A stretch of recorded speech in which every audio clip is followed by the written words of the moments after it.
Honorable Minister of State, other dignitaries on the dais and off the dais. My name is Neeraj Gupta and I'm an academician by profession working with Indian Institute of Corporate Affairs. The topic which has been selected today, importance and role of CSR in pandemic. Before I come on this, I would like to just place before you 2-3 important points. Pandemic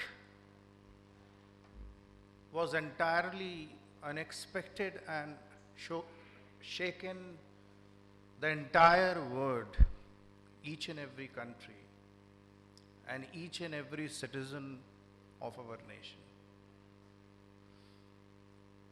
It be government, it be regulators, it be corporate sector, and each and every human being started thinking suddenly as to what needs to be done so that we can save the nation, we can save the economy, we can save our people.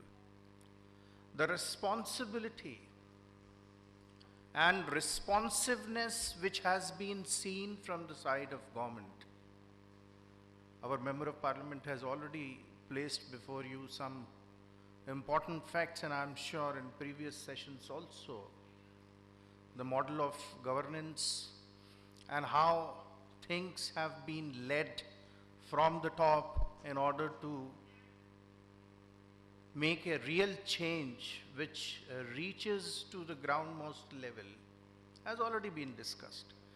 But as far as regulators, civil society, corporate sector, and each and every human being is concerned, we have seen people more closer to the concept of humanity. We have seen organizations sitting together virtually, of course, discussing and finding out alternatives and solutions. It be a matter of vaccine, it be a matter of developing short-term hospitalization services, it be machinery, it be other medical support and services to the human beings. In this context,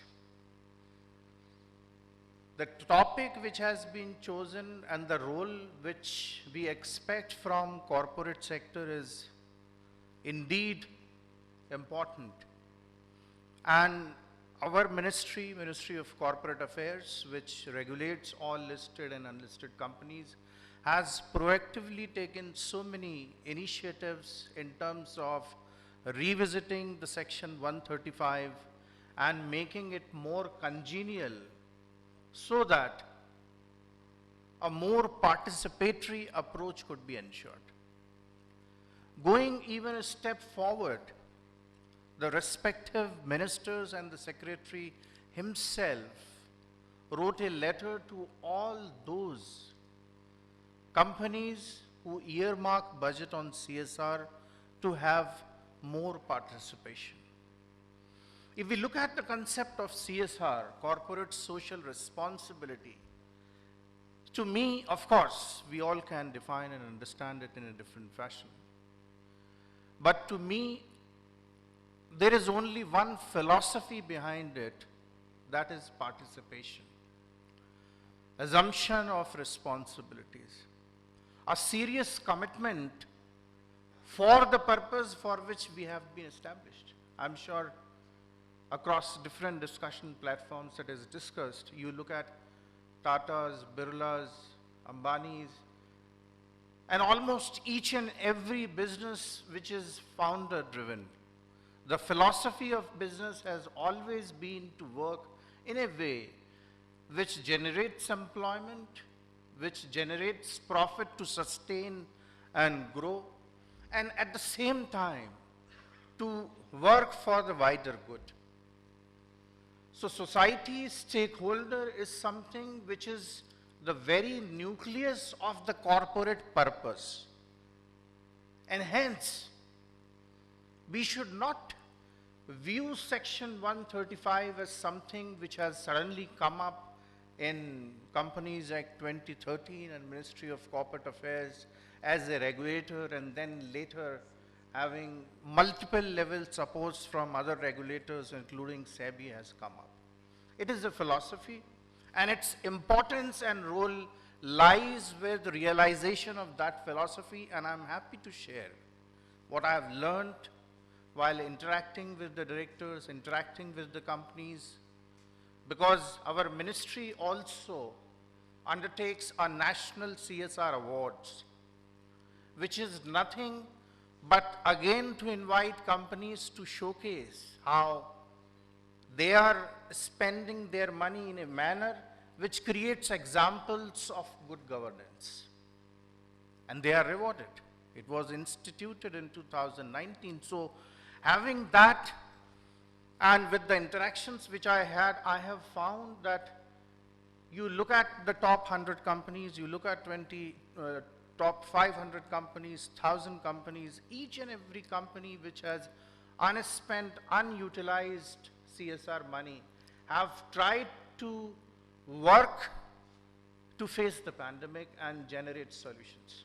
In many cases, the real spirit which I heard from the mouth of Honorable Prime Minister in Central Public Sector Enterprises Conclave, where he invited companies, especially those having smaller funds, to come together, participate and collaborate so that they have sufficient resources to do better for the society, and this pandemic has automatically created it. Smaller companies have pooled their funds and have created bigger facilities without creating any demarcation, whether the area comes in their jurisdiction closer to their work facilities or people are somewhere related to them or their employees only.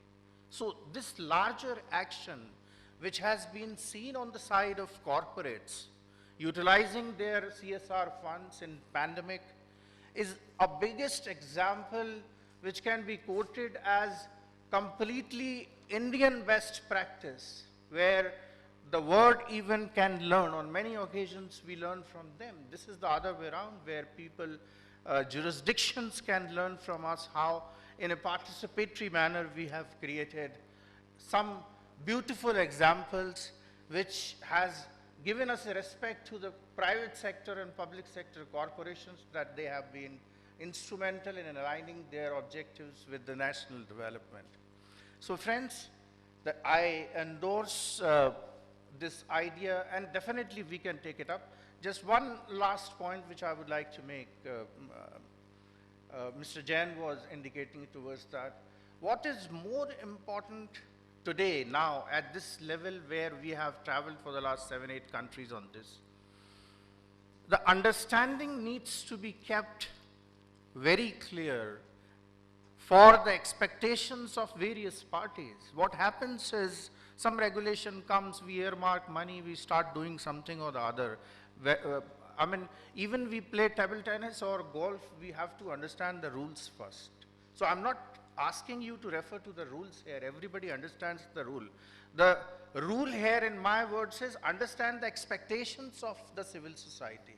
Understand the expectations of your stakeholders, then try to align as much as you can, having a concept of wider good, and then integrate this philosophy. I'm sure you will never view CSR as a separate field. It will get imbibed in your value chain, in your supply chain, which we were talking about, and the high impacts will always be seen, observed, appreciated, and rewarded. So with this, I would like to stop. I hope I could make sense and could deliver some points. Thank you so much.